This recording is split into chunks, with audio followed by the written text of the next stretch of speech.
ba chrétien bakuta bangunza ba musulman bakuta bangunza ba juif bakuta bangunza ba maikari ba franc-maçon bakuta bangunza ceux qui ngunza ezalaki te ba chrétien bangai bazala te bango baza ba voleur ba yiba kingunza ba baloli yango basali christianisme basali catholique basali makambo sozomo biso ko ndé d'ailleurs photo tout na bango bo uta wa ce qu'on a trinité bazala combien de personnes tant que la trinité. On est seul Dieu, représenté en trois, Dieu le Père, Dieu le Fils et Dieu le Saint-Esprit. Alors, mais est-ce qu'on est sur un mobile? On est sur un mobile. Il y a mon mobile. Il y a mon mobile. Au moins, tu vas payer.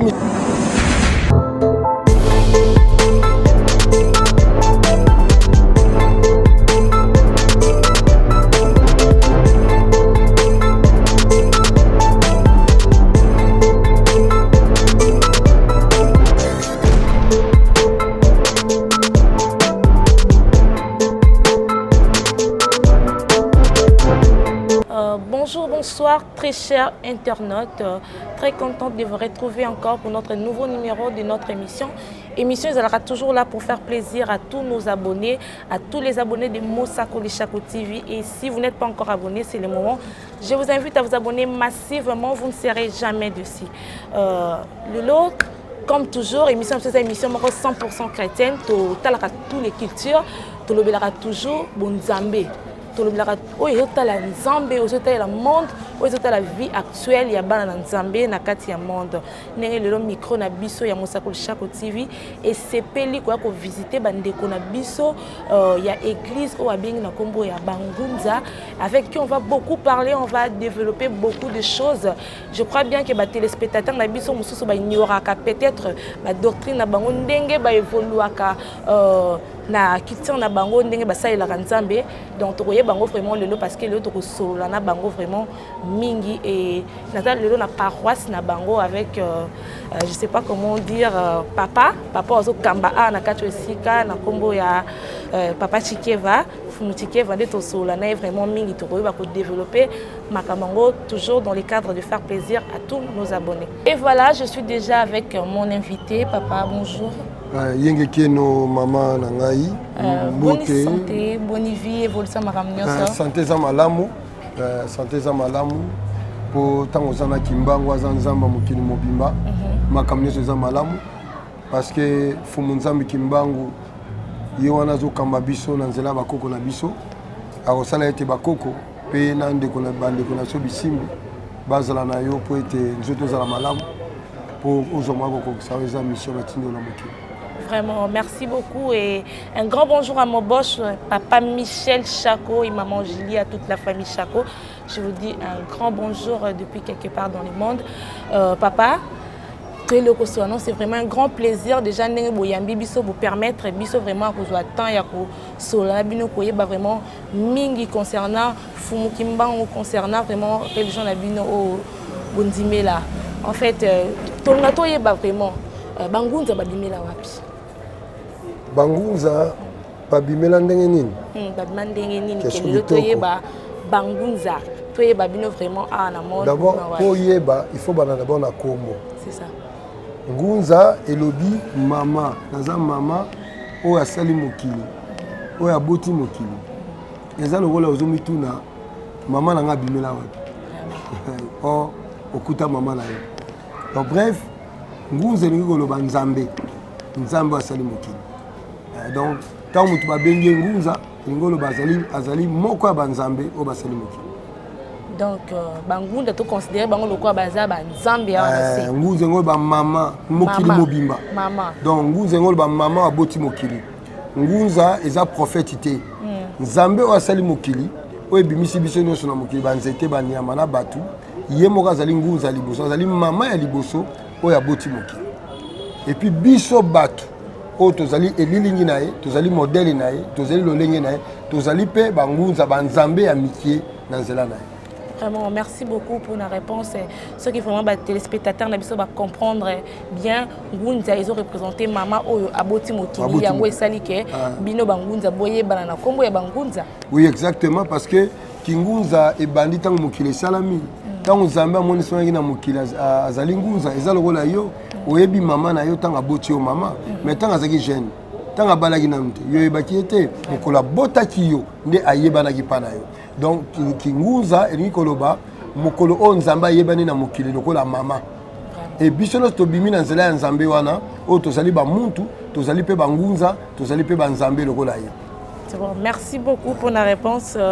Tout ça déjà à papa na biso tozo sola tout tu dis ko découvrir premier point première question na ngai ezala ki koye bananu bangunza bauta wapi papa expliquer sur bangunza ezala lokola signification peut-être signification combo mais source c'est ça bobimela ke lelo baye babino ke bangunza bazalaka déjà bandakala bandakala mundele nde akuta bangunza ba chrétien bakuta bangunza ba musulman bakuta bangunza ba juif bakuta bangunza ba maikari ba franc-maçon bakuta bangunza so kingunza ezalaki te ba chrétien bangai bazala te bango baza ba voleur ba yiba kingunza ba baloli yango basali christianisme basali catholique basali makambo sozomo biso ko nde da photo tuna bango bouta wapi po bango baye bakuti biso biso na photo tuna bango bouta wapi de même que bango ba mituna kabino pe bouta wapi yango nde to yaki le vraiment to yeba mingi donc ceux qui bango batuna ki yo bongo po ba miyebi na bango te ça lokola mwana azotuna mama ne mama outa wapi maman des fois yebisa mwana yo nde siko outa po ba chrétien baza ba voleur ba yiba makambo na biso à partir de l'Égypte antique nde solo ba ye ko profiter pour basala makambo eza bongo. Donc, et puis, alors, comme on a eu ce qui christianisme, ils allaient le long dans ma belle Afrique, ils allaient parce que, bah, même la Gibiso, bah, une colonisation et esclavagisme. Bah, toi, là, bah, le christianisme, Jésus, bah, on a sacoche, on a valise, bah, j'ai bateau, bah, y a bah, coloniser, bah, esclavagiser, bah, qu'on a biso, yango wana, yo, pe, bah, tout le même caméraman, je ne sais pas, mais, bah, on est sur, comment, bah, chrétien. Mais il faut voir, bah, d'abord, chrétien, le binigne. Ils appellent un dinga la bisoté. Ezana qui tete la te, ezana qui mbunza te. Alors tu vois qu'on s'ala jamais et l'autre ezana langue na bisoté. Voilà. Merci beaucoup pour la réponse. C'est que par rapport à bino bangunja, obi bien que biso ba chrétien, pardon, ba chrétien, baza na religion na bango o ba pesa ki biso na colonisation si j'ai bien compris. C'est que bino bangunja nzambo bosalela. Oh. Aza na différence na nzambo bango ba bela apeka nzambi. Te bango ba bela apeka nzambi. Bango ba bela nzambi te. Ah bon. Ba bela nzambi te parce que eloko mona oyebisa yo d'abord ba fondateur ya christianisme za mindele. Et c'est que bande konanga ya ba yindo ba chrétien ba mituna ba mindele ba uta wapi. Voilà. Pour même la Bible na bango Adana Eva wana ba loba resika ba bimela ba sambela na kelka na 4 ke ne ba loba ba zalaka parce que ba chrétien ba ni ba mindele na mingi. So Holandi ba sambela te mutali boso ba ndiko sambela pa na bango mwana ya Adam o ba bengi 7. Or combo 7 et le bi Satana. Genèse chapitre 4 verset 24 verset 26 balobi mukolo 7 abotamaki nde bato comme ça éternel alliance Jéhovah alliance Jésus alliance Seigneur nde balobaka na Bible. Donc comme on a 7 o balobi na Bible mwana ya Adam elingi koloba Satana yango ngolo ba Satan. Donc bisonde il faut tout na bango ba uta wapi bisonde faut tout na bango ba bimela wapi biso ne faut tourner la bango parce que origine na bango eza origine moko douteuse donc est-ce que ba bimela to yebi angoti osomona donc voilà mais na mono yebi pe Bible obi pe wa Bible ba chrétien souvent verset moko pe awo expliquer biso peut-être c'est que yebi pe source yebi pe nzambo ba salelaka yango na yebi si bango ba belelaka ko mo nzambe bino pe obelelaka nzambe ngolo babo yoka okotelema oui bien sûr ang na biso pour ba effacer ta beauté yango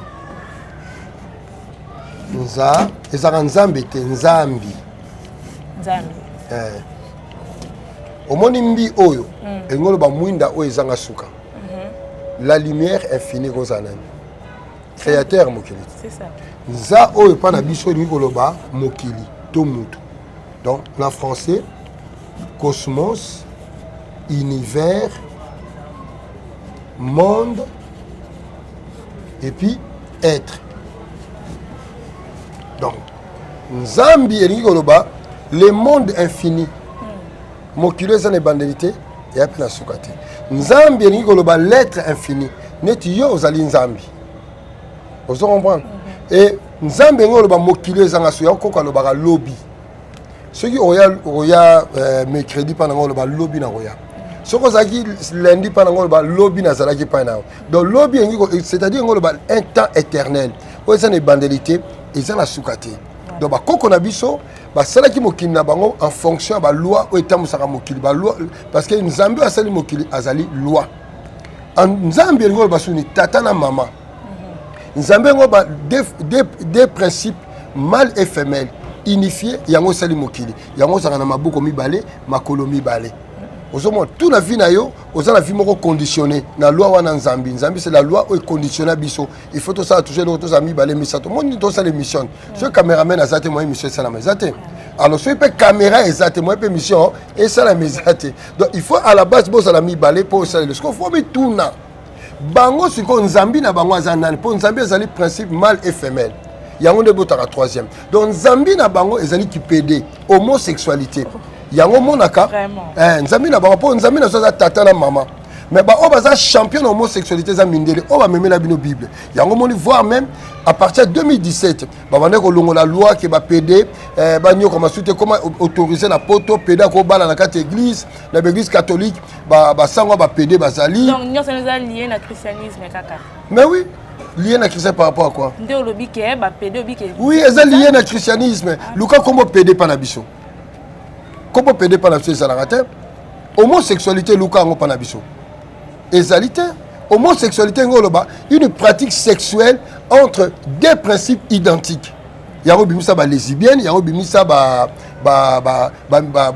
pede mibali osomo oh pa na biso eza la culture na biso te eza na bomoto na biso te koza déjà pede to koza appelle lesbienne eza oza mutu moko bato bakozana esengo na yo te or lelo toti komona ambassadeur États-Unis atomoli drapeau homosexuel dernièrement ezalaki ya Grande-Bretagne baafricain mo mpe bazalaki batomoli badrapeau donc ntango ozali pede ngolo bakende alinga nzambe te mpo nzambe ayo nanga eza baboti na biso so baboti na biso basanganaki te ngano tokozala te ozomona donc moto oyo apratikaka homosexualité yango babengaka blasphème alors culture wana ezalaki na Grèce antique na Grèce antique mibali pour se faire plaisir faut basangana mibali na mibali alors pour na bota il faut mwasi yango monaka même François là en France a légalisé le mariage pour tous même dans la Bible balobango pe na Bible que Jésus ali mwana ya homosexualité na verset ni noir zela na l'accent vraiment j'en profite pour dire bonjour à Tonsi Touré, la malienne. Donc, nous voulons tout développer car Masolo Awa, la papa. Autant évangile à Luc, Luc. Je pense Luc chapitre 1 ou 2 comme ça. Donc, ange Gabriel, avec quoi nocer naissance, il y a Jésus. Alors, Gabriel, il y a un elle, Oyo, est en hébreu. Elle dit que lumière, toi, elle dit que Dieu. Ok? Comme Dieu et où tu dans la langue indo-européenne Dei. Le peuple indo-européen va utiliser pour désigner soleil, planète et consort. Il y a un lundi, mardi, mercredi. Donc lundi, on va ligne Dieu, mardi, Mars Dieu. Après Gabriel, on va un message. Or, un message, c'est pénétrer connaissance et le il y a contenu moko. Ok. Alors Gabriel, en d'autres termes, sur le plan ésotérique, il y a connaissance, une connaissance. Mais sur le plan ésotérique, il y a des chrétiens, il y a 4 ans. Donc, c'est-à-dire, ange Gabriel a ici Marie.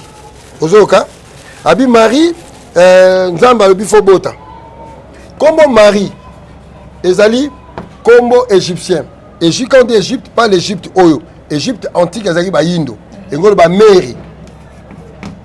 Mary elingoloba amour oh amour elingoloba nini na pas na biso ngoloba zola elingoloba zole donc bolingo ko zaka so deux personnes copina donc copinage ko zaka so batwa mibale libale ko zaka so batwa zaka mibale alors quand on dit mibale on dit deux poules opposées mâle et femelle yango ba koko na biso base ya mokili yango wana nzamba za tata na mama il est les deux principes de la dualité fusionnés et boti mokili s'il y a pas ces deux principes de dualité mokili ko kozala te yango mona kite na makolo mibale voiture eza na minda mibale ba pine mibale tout fondement à deux alors sikoyo ange o ebisi Marie yo fo botama nga na ebi mobilité non ça ndenge abi oh comme tout ça Saint-Esprit yebsanga esprit azara moi to mobile. Saint-Esprit. Ouais. Saint-Esprit aza moi to mobile azara esprit. Aza esprit. On parle de l'esprit. OK. Si comme alobi Saint-Esprit wana akoya ba chrétien ba puissance c'était. Il représente Dieu. C'est l'esprit de Dieu. L'esprit de Dieu. OK, pas de problème. Merci ndeko lobi esprit de Dieu. Saint-Esprit balobi Saint-Esprit akoya ko finika na ombre. Obi ombre zani. Et Lilith. Alors, est-ce que mon est bémené Lili? Au moins Lili est bémé. Est-ce que au moins Lili il y a esprit? OK. Donc esprit azara jamais ne Lili. Mutaza Lili des amutu. Donc ça va le but que esprit a couvrir Marie na Lili ne esprit comme mutu. Hein? Quand on parle de l'esprit, donc non c'est élégant, ça sera toujours un esprit. D'ailleurs on a ce comment. Esprit c'est un être invisible à mon anarati. Et Lili pour mon ango faut mon pas mutu. Lokola yo nanga. Même bembe soki vandi wana e kozalaka jamais na Elili. Soki esprit a comme na Elili, cela veut dire a comme mutu physique lokola biso. Parce que le biso a couvrir Marie, a couvrir Marie. Est-ce que au fini ka mobile nous dans autres? Est-ce que même est-ce que le fini ka moi sinanga? Non. Donc ceux qui n'a fini qui mobile moi sinanga, toi fini qui mobile na yo. Donc vous avez un acte homosexuel besoin ça. C'est ça le langage. OK. Après Gabriel le bisouni. Moi na o akobotama. Tant que Saint-Esprit va couvrir yo. Tant que Saint-Esprit va ko choisir pour une fois choisir moi. Ba ko benga moi na ya Dieu le Père. Siko raisonner. Moi na tant abotama azaka tata to ya maman. Et papa? Non. Abotama et pas maman. Moi na so abotami na hôpital azana. Maman. Alors, comment moi na o fils o babengi Jésus? Azala moi na Marité, azala moi na Dieu le Père. Parce qu'il est avec l'esprit, c'est ça son esprit te landa. C'est théorie selon you. Selon peut-être la région nous mais la bise mais ça théorie selon ngate. Makambo za clair. Il faut utiliser intelligence na. Esprit ezana lilité, ezana lilité, ta lili yango. Mais tant on a déjà esprit. Donc maman c'est élégant, c'est un esprit. Ça sera toujours un esprit. Yoka. Pour makambo salama un esprit, ba ko bate ke akouvrir ne lili. Vous comprenez? Voilà ce que tu as Jésus, moi, la Marie de nuit. Pour Marie de nuit, tu as abimi na butu. N'est pas que chrétienne, hein? Mais l'on a conviction chrétienne. Alors, il y a le roi Marie de nuit à connaître après boti moana. Mais balobi esprit c'est à koyele le roi la mutu. Yango ba utiliser terme ombre. Ombre c'est la kana mutu. Et li moninga ombre na yeyo. Ombre na yo yeyo. Mais un esprit ngano mo to mona ye ezate. Mo pe to mona ombre na ye ezate. Dès la Bible le Saint-Esprit ko couvrir na ombre a commis mutu. Alors maintenant balobi moi no ko botama na inyo wana akozala mwana ya Dieu le Père. Or moi na so botama za mwana ya maman.